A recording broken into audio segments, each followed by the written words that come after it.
हिंदुस्तान के एक बहुत मशहूर शायर अभी चंद महीनों पहले फौत हुए, राहत इंदौरी, आपने नाम सुना होगा, मुसलमान इनकलाबी शायर। वो किसी मुशायरे से निकले तो एक नौजवान आ गया और उसने उनको गालियां देना और बुला भला कहना और उन पर लानत मलामत शुरू कर दी। वो खामोशी से खड़े सुनते रहे।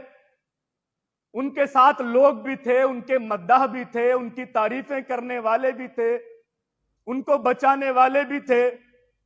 लोगों ने बाद में उनसे कहा कि जी उसने इतना कुछ आपको कहा, आप खामोश खड़े रहे, आपने कोई जवाब नहीं दिया। तो राहत इंदौरी ने बड़ी पते की बात की।